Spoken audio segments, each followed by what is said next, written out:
Assalamualaikum warahmatullahi wabarakatuh.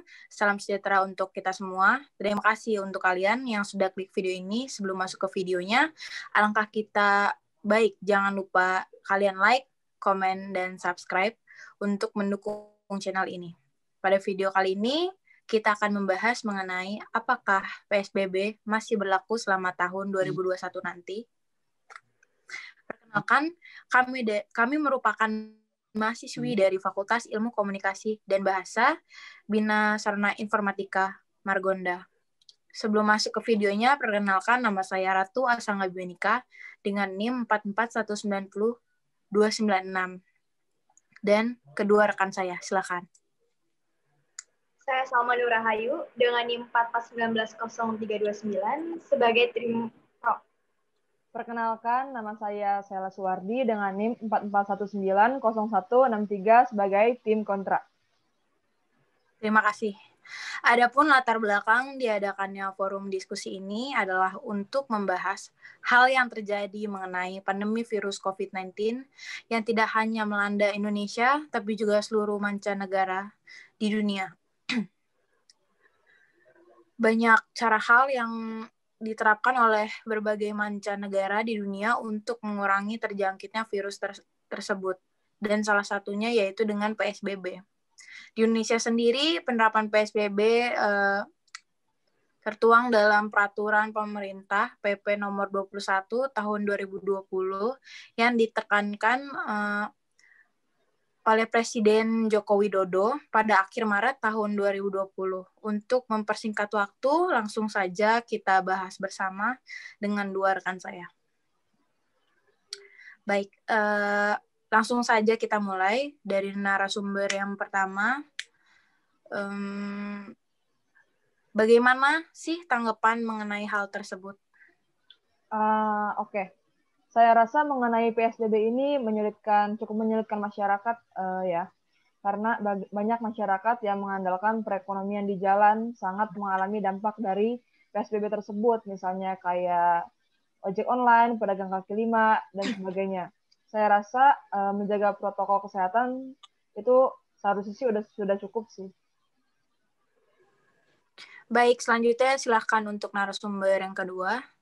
Salma, jadi bagaimana pendapatnya mengenai hal tersebut? Menurut saya, berdasarkan kasus tersebut di Indonesia, ditambah lagi dengan seiring bertambahnya masyarakat yang terkonfirmasi positif corona yang melonjak, Indonesia sangat memerlukan PSBB. Kita melihat kasus di negara lainnya yang sudah menerapkan PSBB tersebut sudah berlangsung lebih baik. Contohnya seperti negara Tiongkok dan Australia. Saya rasa mengenai PSBB ini sudah cukup dibilang efektif seharusnya ya, jika semua masyarakat dan pemerintah juga menaati hal tersebut. Oke, selanjutnya langsung ke pertanyaan yang selanjutnya. Jadi bagaimana menurut kalian, apakah PSBB ini memberikan dampak yang besar bagi sebagian masyarakat di Indonesia atau seluruh rakyat Indonesia? Silakan dari tim kontra. Menurut saya rasa mengenai hal tersebut sangat berpengaruh bagi kita semua, baik dari pelajar ataupun pekerja.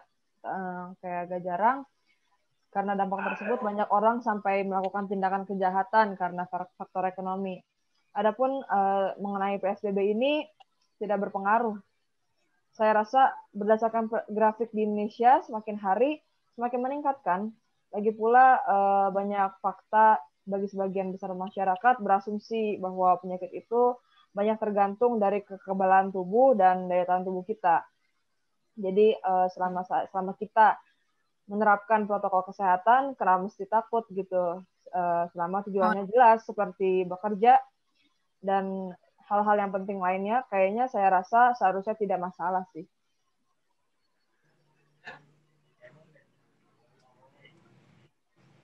Dan silakan tim pro.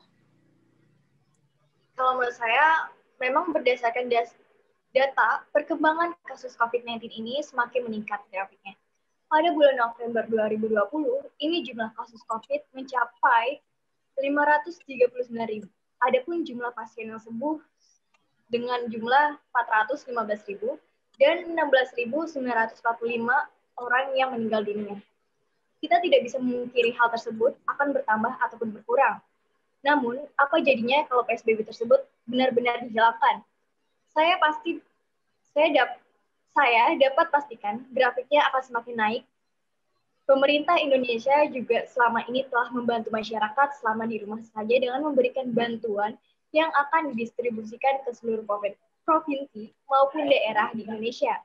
Saya rasa ini dinilai cukup efektif dan membantu untuk mengurangi penyebaran COVID-19 selama PSBB ini. Masyarakat tetap bisa melakukan aktivitas di luar rumah jika mendesak dan tetap menerapkan protokol kesehatan dengan menggunakan masker dan jaga jarak.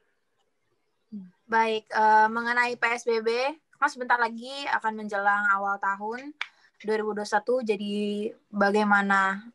Apakah PSBB itu masih tetap bisa dilakuin apa enggak selama tahun baru dilaksanakan? Silakan tim kontra. Menurut saya mengenai perayaan tahun baru ini kan merupakan tradisi ya yang biasa kita lakukan setiap tahunnya untuk mengawali awal tahun, dan juga banyak berbagai negara juga melakukan hal tersebut gitu, tidak hanya Indonesia saja. Jadi kalau menurut saya pribadi tidak ada masalah sih, asal kita tetap melakukan protokol kesehatan, jaga jarak saja, itu menurut saya sudah cukup.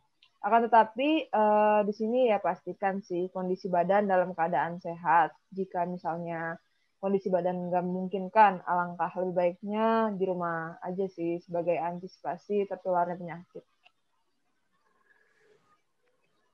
Dan tim pro, silahkan. Memang mengenai perayaan tahun baru ini memang biasanya menjadi suatu tradisi untuk menyambutnya. Akan tetapi dengan kondisi yang saat ini terjadi, saya rasa tidak perlu. Karena bukan hal yang mendesak.